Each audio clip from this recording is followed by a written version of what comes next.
उसके बाद इस बिल्डिंग को ब्रिटिशर्स ने मेस बना दिया। इसमें किचन बन गया और खाना बनाने लगे ब्रिटिश फौज का, और इसके धुएं के कारण इस बिल्डिंग का कलर ब्लैक हो गया। ये सारी ज़मीन जो आपको दिख रही है सारी पहले मार्बल की हुआ करती थी, तो यहाँ पर भी बाद में स्टोन लगाया गया था। ये बीच में जो आप कैनाल देख रहे हैं इसको नहर बहिश्त कहते हैं, जन्नत की नहर। गर्मियों के समय में इसमें पानी छोड़ा जाता था जिससे इस बिल्डिंग का टेम्परेचर ठंडा रहता था और गर्मी नहीं लगती थी यहाँ पर। इसमें 6 रूम्स बनाए हुए हैं, 3 एक तरफ में हैं और 3 दूसरी तरफ में, जो डांसर्स यानी नृत्यांगनाओं के लिए बनाए हुए थे। नीचे गोडाउन था जिसमें म्यूजिकल इंस्ट्रूमेंट्स वगैरह रखे जाते थे, और ये जो जाली आप देख रहे हैं ये बाद में लगाई गई है। ये जितने भी पिलर्स बने हुए हैं इनमें मिरर्स लगे हुए थे, यहाँ पर मोमबत्ती जला देने पर पूरे में रोशनी हो जाती थी। तो इस महल में बादशाह बैठते थे और सामने में फुव्वारों को चलता हुआ देखकर आनंद लेते थे।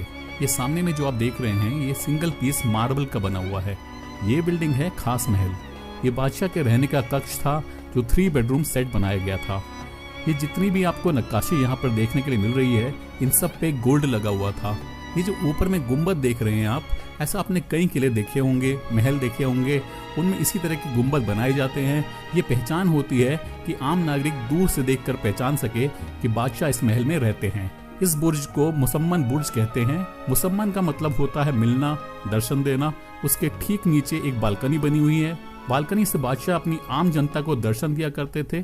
इसका जो टॉप है वो पहले गोल्ड का हुआ करता था। ये जमुना गेट है, इसी रास्ते से बहादुर शाह जफर निकले थे 1648 यानी कि 1648 में जब ये किला कंप्लीट हुआ था। तो शाहजहां की फर्स्ट एंट्री भी यहीं से हुई थी, ना कि लाहौर गेट से। यानी फर्स्ट मुगल एम्परर यहीं से आए थे और लास्ट मुगल एम्परर भी यहीं से गए थे। ये सामने में आप देख रहे हैं चांद बना हुआ है, तराजू बनी हुई है, ये जस्टिस का सिंबल है। तो बादशाह ये प्रे किया करते थे कि मेरे हाथ से किसी भी तरह का अन्याय ना हो, तो ये भी पूरा गोल्ड प्लेटेड था। और ये बिल्डिंग है दीवाने खास। जैसे प्रेजेंट टाइम में पार्लियामेंट है, तो पहले ये पार्लियामेंट हुआ करती थी, यहाँ मंत्रियों की बैठक हुआ करती थी। इस बिल्डिंग में काफी हीरे मोती जवाहरात थे। इस मार्बल की टेबल पर रखा गया था तख्ते ताउस, जिसको पीकॉक थ्रोन या मयूर सिंहासन भी बोला जाता था, जिसको 1645 यानी कि 1645 में शाहजहां ने बनवाया था और उसमें कोहिनूर लगवाया गया था। उस समय में ये किला बना था 1 करोड़ में और इस सिंहासन की कीमत थी 9 करोड़। 1739 यानी कि 1739 में नादिर शाह आया था एक मेहमान बनकर। उस समय यहाँ की गद्दी पर बैठे थे मोहम्मद शाह रंगीला, तो उनके शासन काल में आया था और उसने इनसे दोस्ती की। उसके साथ एक नर्तकी थी जिसने जासूसी करके ये बताया कि मोहम्मद शाह रंगीला ने कोहिनूर अपनी पगड़ी में छुपा रखा है। जब मोहम्मद शाह रंगीला और नादिर शाह दोस्त बन गए तो नादिर शाह ने कहा कि हम अपनी पगड़ी जो है आपस में बदल लेते हैं। तो इस तरह से जो है कोहिनूर नादिर शाह के पास आ गया। उसके बाद उसने अपनी सेना को यहाँ बुलाया और 56 दिन तक यहाँ पे कत्लेआम चलता रहा, जिसमें काफी ज्यादा मार काट मचाई गई थी। और यही नहीं, जाते जाते भी उसने 1 करोड़ रुपए की डिमांड की थी कि हमें 1 करोड़ रुपए दो, तब हम ये कत्लेआम रोक पाएंगे। उसके बाद वो कोहिनूर को लेके ईरान की राजधानी तेहरान में चला गया। कोहिनूर जो था वो अनलकी था, श्रापित था। जिस किसी के पास भी वो गया या तो उसकी डेथ हो गई या वो बर्बाद हो गया, क्योंकि वो केवल लेडीज को सूट करता था। नादिर शाह के बाद भी वो कई लोगों के पास गया, जैसे कि हैदराबाद के निजाम थे उनके पास भी गया था। तो कोहिनूर जो है 2-2, 3-3, 4-4 साल के लिए कई लोगों के पास गया, लेकिन जहाँ जहाँ वो जाता गया वहाँ हत्या होती गई। आखिरी में कोहिनूर जो है महारानी विक्टोरिया के पास भेजा गया लंदन में, और वहाँ पे मीटिंग हुई और डिसीजन ये लिया गया कि कोहिनूर की वजह से पूरी डायनेस्टी खत्म हो गई थी, तो इसको जो है बीच से क्रश कर दिया जाए, तोड़ दिया जाए। उसके 5-6 टुकड़े हुए, जिसमें आधा कोहिनूर महारानी एलिजाबेथ के क्राउन में और आधा वहाँ के म्यूजियम में लगाया गया था। ये जो सामने देख रहे हैं आप, ये है हमाम।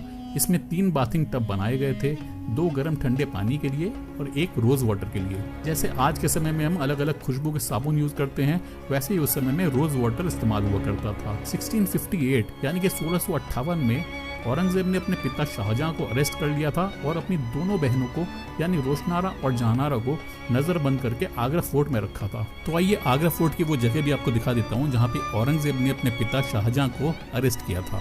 ये जो देखेंगे आप वाइट बिल्डिंग, ये है मुसम्मन बुर्ज शाहजहां का जेल। शाहजहां को उसके बेटे औरंगजेब ने अपने फादर को यहाँ 8 ईयर्स के लिए हाउस अरेस्ट किया। वो किस लिए? क्योंकि शाहजहां एक और ताजमहल बनाना चाहता था ब्लैक स्टोन का, वो बनने नहीं दिया, तो बेटे ने फादर को 8 ईयर्स के लिए अरेस्ट किया। सारी फैसिलिटी दी गई, फोर्ट से आउटसाइड कहीं जाने की इजाजत नहीं। और बाद में औरंगजेब ने अपने तीनों भाइयों का कत्ल कर दिया और उनकी कब्र बनी हुई है हुमायूंस टूम्ब में। उसके बाद 1659 यानी कि 1659 में औरंगजेब ने मोती मस्जिद को बनाया अपनी मेहनत मजदूरी से। तो औरंगजेब उस समय कुरान शरीफ लिखा करते थे, टोपियां वगैरह बनाया करते थे और उनको मार्केट में बेचा करते थे। इस मस्जिद को बनाने में उस समय लागत लगी थी 1,60,000 रुपए। ये अंदर से पूरा मार्बल का बना हुआ है और ये जो टॉप देखेंगे आप, ये भी पहले गोल्ड का हुआ करता था। सन 2005 तक यहाँ पर नमाज पढ़ने भी लोग आ सकते थे, लेकिन उसके बाद इसको परमानेंटली बंद कर दिया गया। तो 2 मोती मस्जिद बनाई गई थी, एक यहाँ पे जो औरंगजेब ने बनवाई थी और दूसरी लाहौर के किले में जो शाहजहां ने बनाई थी। यहाँ नीचे में जो आप देख रहे हैं, यहाँ पे लकड़ियाँ रखी जाती थी और ऊपर लोहे का कुंड हुआ करता था जिसमें पानी गर्म किया जाता था। सामने जो आप देख रहे हैं ये शाह बुर्ज है, बीच में स्लोप बना हुआ है, थोड़ा सा गैप है, तो वहाँ से यमुना नदी का पानी छोड़ा जाता था इस केनाल में। ये जो बीच में बना हुआ है ये है हीरा महल, इसको बारादरी महल भी कहते हैं। इसको 1842 यानी कि 1842 में बहादुर शाह जफर ने बनवाया था और यहाँ बैठकर वो फिशिंग किया करते थे। ये जो रेड कलर का आप देख रहे हैं ये है कुआं, और ऐसे इस किले में 20-25 कुएं बने हुए हैं, क्योंकि पहले पीने का पानी जो है इन्हीं कुओं से लिया जाता था। और ये जो गार्डन आप देख रहे हैं इसको हयात बख्श बाग बोला जाता है। हयात का मतलब होता है जिंदगी देना, लाइफ सिक्योर करना। तो यहाँ पर जड़ी बूटियां लगाई जाती थी, फल फ्रूट्स लगाए जाते थे और उनसे बाद में दवाइयाँ वगैरह बनाई जाती थी। ये बिल्डिंग है सावन और वो कॉर्नर पर देख रहे हैं आप, वो है भादो मंडप।